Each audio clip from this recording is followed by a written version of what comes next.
હવે જો બહિર્મુખતા આવે, બહિર્મુખતાના કોઈ દ્વારમાં આપણે ગ્રસિત થઈએ, દ્વારકેશજી 4 દ્વાર બતાવે છે બહિર્મુખતાના. અન્યાશ્રય, અસમર્પિત વસ્તુ નો ઉપભોગ, અસત્સંગ અને અસદાલાપ. આ 4 દ્વારથી બહિર્મુખતા આવે.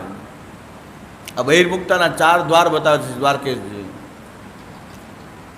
અન્યાશ્રય તો પ્રભુ સિવાય કોઈનો પણ આશ્રય થવો, પ્રભુ સિવાય કોઈ ફલદાતા લાગવું, પોતાના સાધનોનું અભિમાન થવું, સકામ ભાવથી ભગવાનને ભજવું, આ બધા અન્યાશ્રયના કારણ છે. ગિરિરાજજીની માનતા કરવી કે કોઈની પણ માનતા કરવી, કામના કરવી, સકામ ભાવથી ભગવાનનું ભજન સકામ ભાવથી કરવું એ અન્યાશ્રય છે. પછી આપણે આપણા અષ્ટાક્ષરનો જપ કરીએ તો પણ અન્યાશ્રય છે. સકામ ભાવથી ભજવું, પ્રભુ સિવાય બીજાને કોઈ આશ્રયદાતા માનવું, કાલ કર્મ સ્વભાવ વિભૂતિ એ બધાનું અભિમાન રાખવું કે મારા કર્મથી આ થયું, મારા કાલને કારણે થયું, ગ્રહને કારણે થયું, ભાગ્યને કારણે થયું, એ કોઈની અંદર પણ આપણો ભાવ આશ્રયનો રાખવો કે આના કારણે આ થયું. અને આપણને કોઈ એમ કહી દે કે તમારો આ ગ્રહ આમ છે, આ ગ્રહ આમ છે, પિતૃ આમ છે, તો આપણો આશ્રય તૂટી જાય તરત જ. ને આપણે એમ ચાલો ઉપાય કરી લઈએ પિતૃદોષનો. મુશ્કેલી આવવી તો નક્કી છે. કોઈને કોઈ મુશ્કેલી વગર જીવન કોઈનું નથી હોતું. કોઈનું જીવન મુશ્કેલી વગરનું હશે એવું તો માનવાનું કોઈ કારણ નથી. પણ દરેક મુશ્કેલી વખતે આપણે ભગવાનનો આશ્રય છોડી દેવો એ આપણી માટે બહિર્મુખતાનું દ્વાર બની જશે. મુશ્કેલીને કોઈ હમણાં પેલા પધરામણીમાં ગયો એમ કીધું કે બહુ ઘરમાં આ ટેન્શન ને આ ને બધું શું છે, જગ્યાનું કારણ હશે. જગ્યાનું કારણ નથી. બધાને પૂછો ને બધાને આ જ પ્રોબ્લેમ છે. મગજ કોઈના સ્થિર નથી, ટેન્શન બધાને છે. તો બધી જગ્યા ખરાબ છે. જગ્યાનો ભાવ ને જગ્યાને કારણે થાય એવું નહીં, પણ એ તો દરેક જગ્યા ખરાબ હોવી જોઈએ. તો પછી કારણ કે બધાને પૂછો તો આ સેમ પ્રોબ્લેમ છે. એ સેમિનારમાં બધા હમણાં વૈષ્ણવ હાલોલમાં બધા ભેગા થતા તો વૈષ્ણવ ઘણા રિલેક્સનો અનુભવ કરતા. શું કામ? ઘરથી બહાર હતા ને એટલે બધાએ થોડુંક રિલેક્સ સવાર સાંજ સુધી ખાલી જીવાત્માનું ચિંતન કરવું, પણ ઘરથી દૂર રહેવામાં થોડુંક આમ રિલેક્સેશન ફીલ થાય બધાને. સેમિનારનો એક બીજો લાભ કે થોડી વાર બહાર રહેવા મળે ને 5-7 દિવસ તો એમ જરાક બધા ફ્રેશ થાય. પછી બીજી માથાકૂટ નહીં કાંઈ, જીવાત્માનું ખાલી ચિંતન કરવાનું. કાંઈ ઘરની અંદર તો પ્રોબ્લેમ છે જ, પાછા આવ્યા એટલે ચાલુ 2-5 દિવસ આપણે બહાર રહે તો રિલેક્સેશન થાય. કારણ કે વૈષ્ણવ પૂછતા કે શું આ ઘરનું કારણ હશે, આ જગ્યામાં પ્રોબ્લેમ હશે? મેં કે નાના દરેક જગ્યાએ પૂછ્યો આ જ પ્રોબ્લેમ છે. તો બધી જગ્યા થોડી ખરાબ છે, બધાને પૂછી લ્યો આ જ છે. ટેન્શન, ઘરમાં લોકો ન ભળવું, એકબીજાને બોલચાલ થવી ને મગજ ગરમ હોવાની, ગરમ એકદમ બધાના મગજ ગરમ રહે છે એ બધું બધાને છે. કોઈના મગજ શાંત છે જ નહીં. તો એ તો સ્વાભાવિક રીતે બધી અત્યારનું જીવન જ એવું કરી નાખ્યું છે આપણે કે આપણે સતત ટેન્શનમાં જ રહીએ છીએ. એટલે પણ ભગવદ આશ્રય જે રાખવો એ છે કે દરેક પરિસ્થિતિમાં ભગવદ આશ્રય રાખવો. આવું વિચારીએ એ પણ આપણું અન્યાશ્રયનું તરફની આપણી ગતિ કહેવાય કે આ જગ્યાને કારણે હશે કે ગ્રહને કારણે હશે, પિતૃદોષ હશે. તો આપણે ભગવદ આશ્રયમાંથી આપણે ચલિત થઈએ ને ભગવદ આશ્રયમાં ચલિત થયા તો બહિર્મુખ થયા વગર રહેવાય નહીં. તો સૌથી મોટી આવશ્યકતા એ છે કે શરણાગતિને દ્રઢ કરવી જોઈએ. અને શરણાગતિ જો દ્રઢ નહીં હોય તો બહિર્મુખ થઈ જવાશે. એટલે દ્વારકેશજી કહે છે કે બહિર્મુખતાનું પહેલું દ્વાર અન્યાશ્રય. શરણાગતિ જો દ્રઢ નહીં હોય, ઠાકોરજીની સેવા કરતા હશું ને પણ આશ્રય નહીં હોય તો બહિર્મુખ થઈ જવાશે. કારણ કે જે ઠાકોરજીની સેવા કરીને આશ્રય તો છે નહીં, એના માટે કંઈક ભોજપત્ર કરાવવા બીજે જવું પડશે. ઠાકોરજી ઘરમાં બિરાજે છે તો નંગ પહેરીએ, ઘણા નંગ પહેરાવો તો ઠાકોરજીની વેલ્યુ નંગ જેટલી પણ નથી. એક નંગ જેટલું રક્ષા કરી શકે એટલી પ્રભુ નહીં કરી શકે, એવો અવિશ્વાસ થાય છે. એટલે દ્વારકેશજી કહે છે કે અન્યાશ્રય એ બહિર્મુખતાનું પહેલું એ હકીકતમાં પહેલું જે છે દ્વાર છે અન્યાશ્રયનું. અન્યાશ્રય તરફ ગતિ થશે. સકામ ભાવથી ભજન, કાલ કર્મ સ્વભાવ વિભૂતિ પિતૃ ગ્રહ આદિનો ભૂત પ્રેત પિશાચ જે કાંઈ કહો એ બધાને કારણે કાંઈક અસર થવી એવું માનવું, આ બધું અન્યાશ્રય.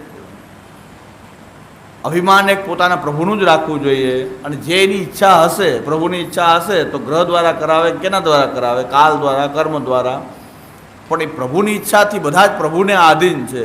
અને એ ઠાકુરજીનો આપણે આશ્રય કરીએ છીએ ત્યારે આપણી ઉપર જે નિયામક છે બીજું કોઈ તત્વ નથી, કેવલ પ્રભુ જ છે.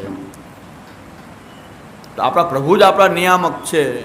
એ ભાવ જે છે આપણો આશ્રયનો ભાવ છે. એટલે બહિર્મુખતાથી નિવૃત્તિ માટેનો ઉપાય દ્વારકેશજી આજ્ઞા કરે છે કે ભાઈ આશ્રયને દ્રઢ કરવો, શરણાગતિની દ્રઢતા કરવી, શ્રી કૃષ્ણ શરણમમાં કહેતા રહેવું, વિવેક ધર્યાશ્રય, કૃષ્ણાશ્રય આદિ ગ્રંથોનો પાઠ કરીને શરણાગતિને દ્રઢ કરવાથી શું થશે કે અન્ય જીવનમાં કઈ પરિસ્થિતિ ક્યારે ઉત્પન્ન થાય એ નિશ્ચિત નથી. આપણે એમ થાય ત્યારે આશ્રય કરશું, પણ શરણાગતિ સતત દ્રઢ રાખી હશે તો એવી પરિસ્થિતિનો આપણે સામનો કરી શકશું. બાકી એ ટાઈમે ગોતવા જશું આશ્રય તો પાછું નહીં મળે.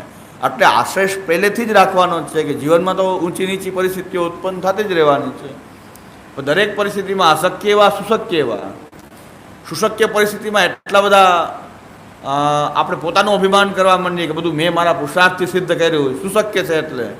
પણ ત્યાં પણ મહાપ્રભુજી આપણને સમજાવે છે કે સુશક્ય એવા સર્વથા શરણમ હરિ. અશક્યમાં તો ભગવાનનો આશ્રય થાય, પણ સુશક્ય હોય મારાથી જે શક્ય છે એમાં પણ પોતાનું અભિમાન નહીં કરી અને પ્રભુનો જ આશ્રય કરવો. આવી ભાવનાપૂર્વક પ્રથમ દીક્ષા લઈને આપણે આ ભાવનાપૂર્વક રહેવા માટે આપણે શરણાગતિ દીક્ષા લઈને આપણી સાધનાને શરૂઆત કરીએ છીએ. તો આ આશ્રયમાં જ આપણે દ્રઢ રહેશું તો અન્ય આશ્રયને કારણે આપણે બહિર્મુખ નહીં થઈએ. આપણો વિષય છે બહિર્મુખત્વ નિવૃત્તિ. હરિરાયજી જે આજ્ઞા કરી 6 શ્લોકમાં આજ્ઞા કરે છે, બીજી જગ્યાએનું મટીરિયલ ક્યાં ક્યાં આપણને મળે છે કે શ્રી દ્વારકેશજી આ રીતે આજ્ઞા કરે છે, શ્રી મહાપ્રભુજી આ રીતે બતાવે છે. કાલે આપણે શ્રી મહાપ્રભુજીના વચન જોયા, યદા બહિર્મુખા યુયમ ભવિષ્યત કથંચન. આ વાત આવી રહી છે તો મહાપ્રભુજીના વચનોમાંથી હરિરાયજીની.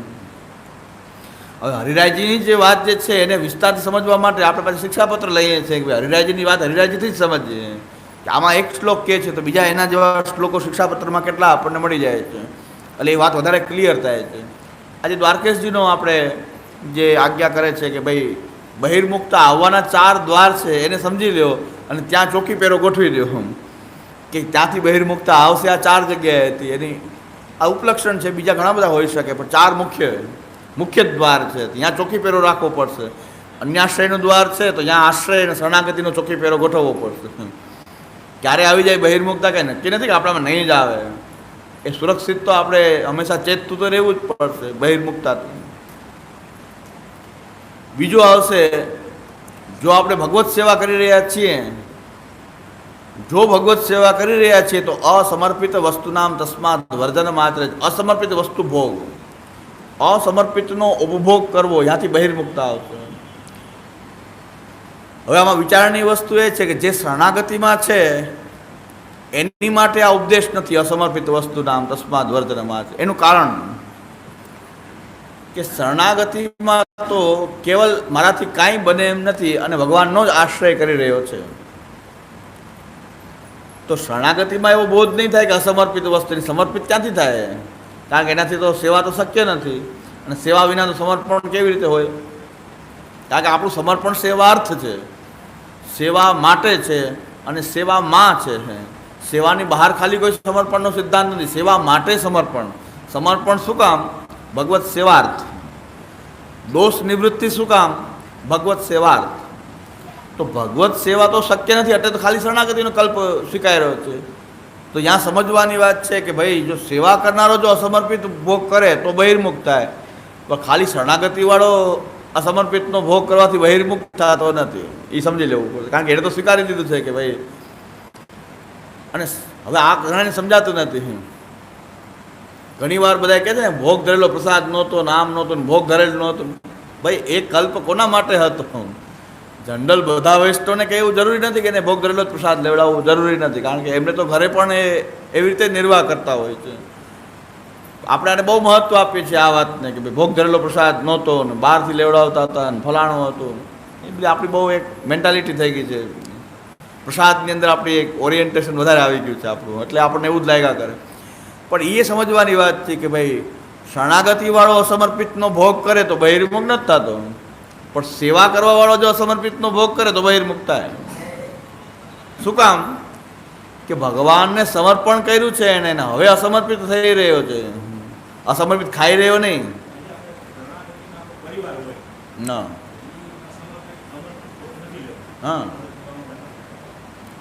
સેવામાં તો દાખલ થઈ જ શકે, સેવામાં તો બધા આવી શકે. જે શરણાગતિની દીક્ષા લઈને બધા જ સેવામાં તો આવી શકે, આપણી સેવામાં બધા જ આવી શકે. ફક્ત એ પોતે ગદ્ય મંત્ર બોલી અને તુલસી સમર્પણ ન કરી શકે, એના સિવાયની બધી જ સેવા કરી શકે.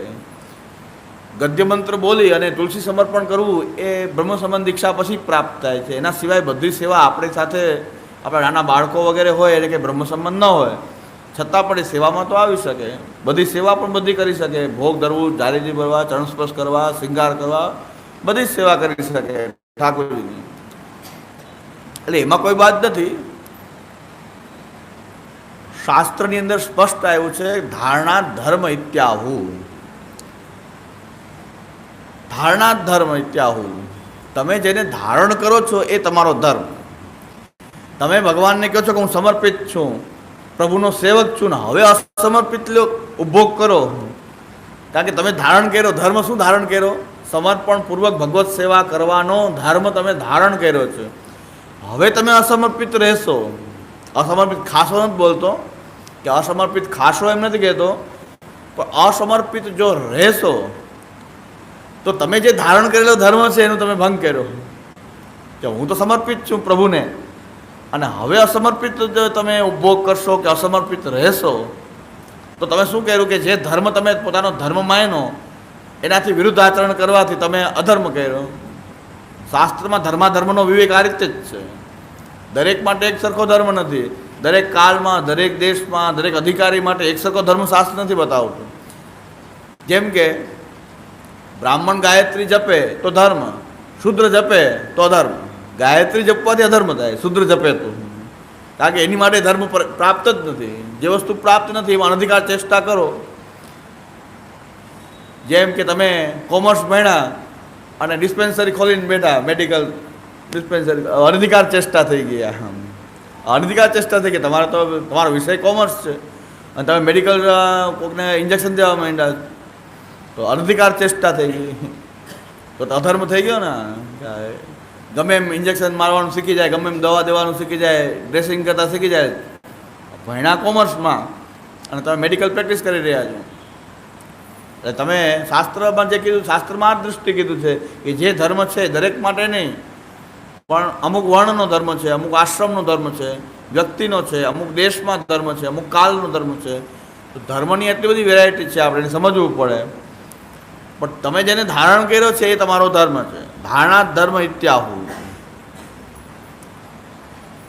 હવે અત્યારે શું થયું છે કે વેદાદી શાસ્ત્રના જે બનાવેલા જે ધર્મ જે છે, જે આજ્ઞાઓ છે, એને ન પાળવાની વૃત્તિ આપણામાં પ્રબળ થઈ છે. એની વાત પણ કરું, શાસ્ત્રના નિયમોનું જો ઉલ્લંઘન કરવું એ આપણે જો વેદાદી શાસ્ત્રને માનતા હોય તો અધર્મ થાય, પણ વેદાદી શાસ્ત્રને કોઈ માનતું જ ન હોય તો એના માટે અધર્મ નથી. વેદાદી શાસ્ત્રને માનો છો તમે, તમે એમ કહો છો અમે વેદાદી શાસ્ત્રને માનવાવાળા. અત્યારે જે શબ્દ પ્રયોગ થાય છે હિન્દુ, પણ હિન્દુ શબ્દ નથી, પણ છતાં અત્યારે હિન્દુ કે અમે હિન્દુ છીએ એમ કહો છો, પછી વેદાદી શાસ્ત્રોને ન માનો એટલે અધર્મ છે. બાકી તો કંઈ અધર્મ નથી. બાકી તમે એમ કહો કે અમે એ કહીને સેક્યુલર છીએ, અમે હિન્દુ નથી પણ સેક્યુલર છીએ, તો તમારા માટે વેદાદી શાસ્ત્ર બંધનકારક નથી. વેદાદી શાસ્ત્રોને આપણે માનીએ એટલે તો આપણે કહીએ છીએ વૈદિક સનાતન ધર્મ પાળવાવાળા હિન્દુ. હવે વેદાદી શાસ્ત્રને ન માનવું તો અધર્મ થઈ ગયો, હવે અધર્મ થયો. એમ શરણાગતિવાળાએ સ્વીકાર્યું નથી કે હું પ્રભુને સમર્પિત છું. એણે તો કીધું હું શરણાગત છું. તો હવે અસમર્પિત ખાનપાન કરે કે અસમર્પિત ઉપભોગ કરે તો એને દોષ નથી, કારણ કે એને ધર્મ તરીકે હજી સમર્પણનો સ્વીકાર જ નથી કર્યો. પહેલી વાત, જે વસ્તુ એને સ્વીકારી જ નથી, જે નિયમ એને પ્રાપ્ત જ નથી, તો એનાથી બંધાવવાનો કોઈ અવકાશ થતો જ નથી. એટલે સેવાવાળો જો અસમર્પિત રહે તો બહિર્મુક્ત થાય, પણ શરણાગતિમાં રહેનારો એ અસમર્પિત ઉપભોગથી બહિર્મુક્ત થતો નથી. આપણા પરિવારના સભ્યો એવું સ્વીકાર્યું નથી કે અમે સમર્પિત જીવન જીવશું, અને એ લોકો કદાચ અસમર્પિત ખાનપાન વગેરે કરે છે તો કાંઈ એ શરણાગતિમાં જ છે. એટલે આ તો આપણે દીક્ષામાં ગોલમાલ કરી નાખી છે કે બધાને બ્રહ્મ સંબંધ આપી દે, ખબર નથી પડતી કોણ શરણાગતિનો અધિકારી, કોણ સમર્પણનો અધિકારી, કારણ કે બ્રહ્મ સંબંધ દીક્ષા બધાને મળી જાય છે. એટલે બાકી જે લોકોને એ તૈયારી નથી એને શરણાગતિ દીક્ષા જ આપવામાં આવે તો એને અસમર્પિત વસ્તુનો ઉપભોગ એ બાધક નહીં થાય, કારણ કે એને પ્રાપ્ત નથી. એ ધર્મ એને પ્રાપ્ત જ નથી. કે સમર્પિતનો ઉપભોગ કરવો એ ધર્મ એને પ્રાપ્ત નથી. એ તો શરણાગતિમાં જ છે. તો શરણાગતિવાળાને સમર્પિત ખાનપાન વગેરેનો દોષ જે સેવા કરવાવાળાને લાગે એને નથી લાગતો, કારણ કે એને તો પહેલેથી સ્વીકાર કર્યો છે કે ભાઈ હું તો શરણાગત છું. આ થોડીક બારીકાઈ મને એવું લાગે છે સમજવા માટે, એટલે કે ભાઈ બહિર્મુખતાના દ્વાર કીધા છે પણ એમાં સમજવું જોઈએ કે અન્યાશ્રય છે એ બધા માટે બાધક છે, પણ અસમર્પિત તો જે સમર્પણ જેણે કરેલું છે એના માટે સેવા કરવા માટે જ છે. કારણ કે શરણાગતિવાળાને તો સેવા નથી, સમર્પણ એ ક્યાંથી કરશે? એ અસમર્પિત જ હશે એનું બધું જીવન. એને વાંધો નથી, કારણ કે એ શરણાગત છે. આપણે ક્લિયર નથી એટલે પ્રોબ્લેમ થાય છે કે આપણે શું છીએ આપણે ક્લિયર નથી કરતા, કે હું શરણાગત છું કે સેવક છું કે સમર્પિત છું, નક્કી કાંઈ નથી કરતા. અમે બધા એક સરખા અનુયાયી નથી. તમારે નક્કી કરવું જોઈએ કે હું શરણાગત છું, હું તો શરણાગત છું, તો મારી માટે આ વસ્તુ પ્રાપ્ત નથી. અસમર્પિતનો ભોગ ન કરવો કે અસમર્પિત જીવન ન રહેવું એ આપણને પ્રાપ્ત, શરણાગતિવાળાને પ્રાપ્ત નથી.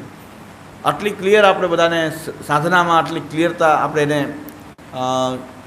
ક્લિયર કરવું જોઈએ આપણે, જે આપણે નથી કરતા ક્યારેય.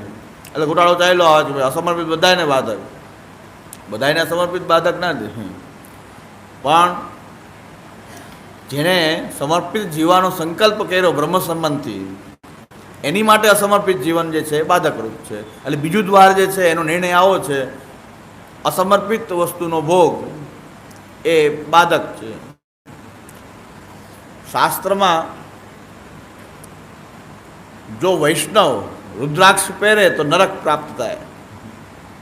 વૈષ્ણવે રુદ્રાક્ષ ન પહેરાય, પણ આપણે કહીશું કે ના રુદ્રાક્ષ પહેરવા બધા નરકમાં જશે એમ કહી દે તો આપણે સમજાવવા વગરની વાત કરી. શૈવ હોય એ તો રુદ્રાક્ષ પહેરે તો કૈલાસ જાય, નરકમાં શું કામ જાય? તમે વૈષ્ણવ પોતાને ગણાવ્યું ને એટલે તમારો ધર્મ શું હવે કે હવે તમારે રુદ્રાક્ષ ન પહેરવું. શાસ્ત્ર આમ કહેવા માંગે, શાસ્ત્રને સમજાવ્યા વગર એક વચન ક્યાંકથી મળી ગયું કે રુદ્રાક્ષ પહેરનાર નરકમાં જાય એટલે આપણે તરત ઝંડો ફરકાવીએ કે રુદ્રાક્ષ પહેરવાળા બધા નરકમાં જશે. ના, એવું નથી. વૈષ્ણવ માટે છે કે વૈષ્ણવ જો રુદ્રાક્ષ પહેરે તો એને આ પાપ લાગે. શૈવ લોકો રુદ્રાક્ષ પહેરે તો પાપ લાગે એવો નિર્ણય નથી ક્યાંય. તિલક, ઉર્ધ્વપુંડ તિલક ધારણ કરવું એ વૈષ્ણવનો ધર્મ, અને ઉર્ધ્વપુંડ ત્રિપુંડ ક્યારે ધારણ ન કરવું. પણ શૈવ લોકોએ ત્રિપુંડ ધારણ કરવું અને ઉર્ધ્વપુંડ ન કરવું ક્યારે એમ નિર્ણય છે. શૈવ સ્માર્ત વૈષ્ણવ મત અનુસાર આ નિર્ણય કરવામાં આવે, ધર્મનો નિર્ણય આવો હોય છે. બહુ સૂક્ષ્મ છે ધર્મ અધર્મનો વિવેક, બહુ સૂક્ષ્મ વિષય છે, ટેકનિકલ એમ કે સબ્જેક્ટ છે આ. એટલે આપણે આ વિવેચના આપણા ગ્રંથોમાં પણ બહુ વિવેચના આવી નથી થતી કે સમર્પિત કોને બાધક, એ બહુ વિવેચન નથી થતું.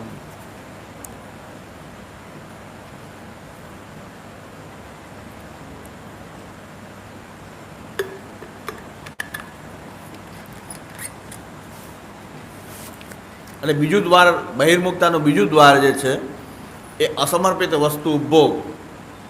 એની માટે એને એ કે જેને સમર્પણનો સિદ્ધાંત જેને ગ્રહણ કર્યો છે, જેને સેવા કરે છે પોતાના ઘરમાં ઠાકોરજીને પધરાવે, એને અસમર્પિત રહેવું જોઈએ નહીં. એને અસમર્પિત રહેવું જોઈએ નહીં. પોતાના ઠાકોરજીની સેવા માટે એને સમર્પણ કરેલું છે, એટલે પોતાના ઠાકોરજીની સેવાર્થ એનું સમર્પણ છે, પોતાના પ્રભુ માટે એ સમર્પિત છે, અને એનું જીવન એ પ્રભુની સેવા માટે હોવું એને કહેવાય છે અસમર્પિત વસ્તુ નામ તસ્માદ વર્ધનમાચરે નિવેદિભિ સમર્પ્યેવ સર્વમ કુર્યાદ ઇતિ સ્થિતિ. બધું એને પ્રભુને સમર્પણ કરીને કરવું. હવે મહાપ્રભુજી પ્રસાદનો ઉલ્લેખ નથી કરતા, સમર્પણનો જ ઉલ્લેખ કરે, કારણ કે દરેક વસ્તુ પ્રસાદી આપણા જીવનમાં ઉપભોગ થાય એવી આપણી શક્યતા જ નથી. પ્રસાદી વસ્તુથી નિર્વાહ એ શક્ય જ નથી. ખાનપાનની કોઈક વસ્તુ પ્રસાદી હોય, પણ દરેક વસ્તુ પ્રસાદી હોવી તો આપણી અશક્ય ઉપદેશ થઈ જાય. પ્રસાદી દરેક વસ્તુ આજના જીવનમાં, મોબાઈલનું ક્યાં આપણે ઠાકોર સેવામાં કઈ જગ્યાએ મોબાઈલ ધરાવવો, તો વાપરવો તો પડે જ છે ને. તો એ તો અનપ્રસાદી થઈ ગયો. ઠાકોરજીને મોબાઈલની જરૂર પડતી નથી. ચશ્મા શ્યામુદાદા આજ્ઞા કરે છે કે અમુક વસ્તુ એવી છે કે ઠાકોરજીની ઉપયોગની છે, આપણા કામની નથી, ક્યાંય કામમાં ન આવે. ને આપણા કામની વસ્તુ ઠાકોરજીને ક્યાંય ઉપયોગમાં આવતી નથી. મોબાઈલ ઠાકોરજીની જરૂર ન પડે, ઠાકોરજીને ઘડિયાળની જરૂર ન પડે, ઠાકોરજીને ટૂથપેસ્ટની જરૂર ન પડે. તો એ બધી આપણી જરૂરિયાત છે, ઠાકોરજીની જરૂરિયાત નથી. અને ઠાકોરજીના નેત્ર હોય આપણે ક્યાં પહેરવા પ્રસાદી? આપણા ચશ્મા ઠાકોરજીને કામના નહીં, તો એના ઠાકોરજીના જે પ્રસાદી નેત્ર હોય ધરાવેલા એ આપણે ક્યાં પહેરવા, કઈ જગ્યાએ પહેરીએ? અહીં ચોંટાડીએ તો થાય, આંખની ઉપર આમ ચોંટાડી દઈએ તો થાય. તો પ્રસાદી વસ્તુનો મહાપ્રભુનો સિદ્ધાંત એટલે જ નથી. પ્રસાદી કેને કહેવાય કે જે ઠાકોરજીના પ્રત્યક્ષ સેવામાં જેનો વિનિયોગ થાય અને પછી આપણે એનો ઉપભોગ કરીએ તો એ પ્રસાદ. પણ દરેક વસ્તુ પ્રસાદી મેળવવી એ શક્ય નથી. એટલે મહાપ્રભુ સમજીને શબ્દ પ્રયોગ કરે છે કે ભાઈ તમારો મોબાઈલ સમર્પિત હોઈ શકે, પ્રસાદી ન હોઈ શકે. મોબાઈલ સમર્પિત તો હોઈ શકે કે હું પ્રભુનો સેવક છું અને મારા માટે આ જરૂરી છે. જેમ કે બોડીગાર્ડ રાખીએ, એને આપણે AK-47 એને આપીએ, એ આપણા રક્ષણ માટે એ લઈને ઊભો હોય, તો વાપરે છે કોણ? એ બોડીગાર્ડ વાપરતો હોય, આપણે નથી વાપરતા. તો કોઈ વસ્તુ એ વાપરી રહ્યો છે પણ એ સમર્પિત છે. AK-47 તમને સમર્પિત છે, વાપરે છે બોડીગાર્ડ. એમ આપણે મોબાઈલ વાપરીએ છીએ પણ પ્રભુની સેવાર્થ વાપરીએ છીએ તો એનું સમર્પણ તો છે, કારણ કે આપણે પ્રભુના સેવક અને આપણે વાપરીએ સેવકની કેપેસિટીમાં, તો એનો મતલબ કે સમર્પિત છે. જે વસ્તુ પ્રસાદી ન હોઈ શકે પણ સમર્પિત હોઈ શકે, એટલે અસમર્પિત વસ્તુ નામ બહુ પ્રેક્ટિકલ સિદ્ધાંત છે.